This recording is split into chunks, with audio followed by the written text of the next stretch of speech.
Have you ever wondered why your English sounds so strange to native English speakers? Well, in today's English lesson, I'm going to teach you what textbook English sounds like versus natural English. So maybe this lesson will help you expand your English vocabulary so you can feel more comfortable speaking with native English speakers. Let's get started. Since they were mean and harsh to you, you should treat them in the same way. You've gotta fight fire with fire.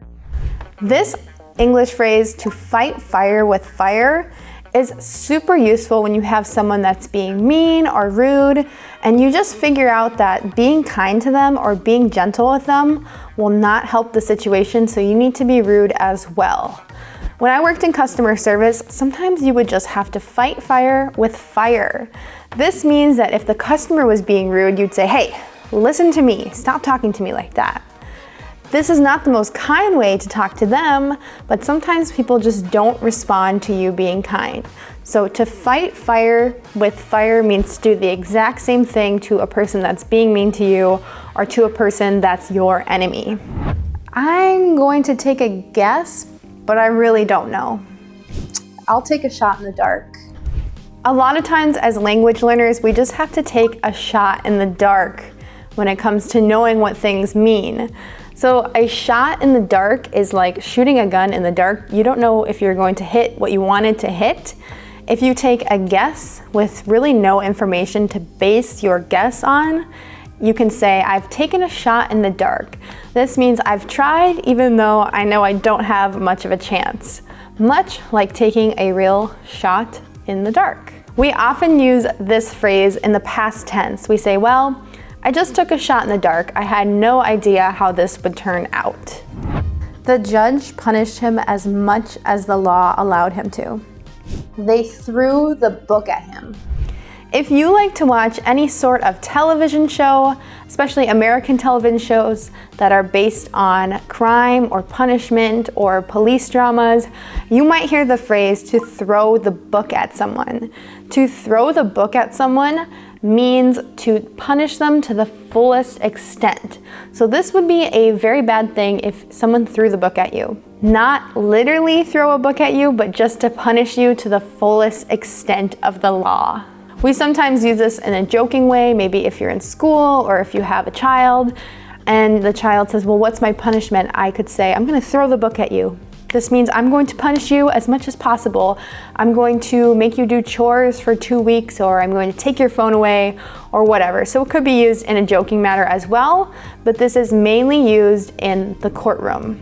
It's a very informal phrase, but it's used very commonly, and almost all Americans would know what you're saying if you say you're going to throw the book at someone, or they're going to get the book thrown at them.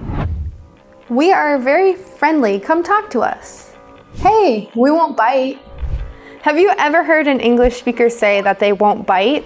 This sounds incredibly strange, but it's a fun, kind of playful phrase to mean that we will be friendly, or I will be friendly. If I say, "Hey, I don't bite, come sit over here," this means I'm friendly. It's like saying you have a dog, and many people will say, "My dog doesn't bite, you can pet him. You can come sit with me, I won't bite." So it's a playful phrase used to mean that we are social, we are friendly, come over here and join us. I really like this. It's very convenient. It's the best thing since sliced bread. You might have heard this idiom before, but you probably didn't know what it means because this idiom does not translate to any language, I don't think at least. If you say that something is the best thing since sliced bread, you mean it's awesome, it's really convenient.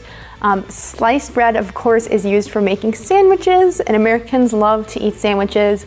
Some people eat a sandwich about every day for lunch, so if you say it's the best thing since sliced bread, it means that it's very convenient, it's a good invention, I really like it. It's a super positive phrase.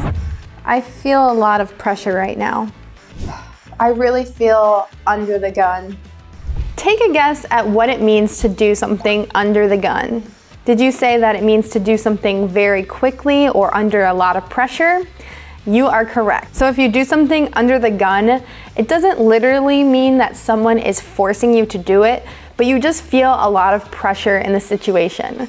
So at American universities, when you take a course, usually you have homework grades and tests throughout the whole semester, and then at the end you have one big final test that's worth a large portion of your grade. So if you do kind of poorly throughout the course, you might be under the gun to do well on the final exam. This means you might have a lot of pressure to do well so that you can get a good grade. So being under the gun just means having a lot of pressure. She gets very stressed out very easily. She is just wound too tight. So you need to be careful with this next English phrase. If you tell someone that they are wound too tight, it means that they get angry, stressed out, or nervous too easily. Or sometimes it can just mean that they're too strict. So before, with my kids, I try to limit their sugar, I try to limit their screen time, I make them wear bike helmets. Someone might say, "You are just wound too tight." And I would take extreme offense to this. I would say, "I am just a caring mother."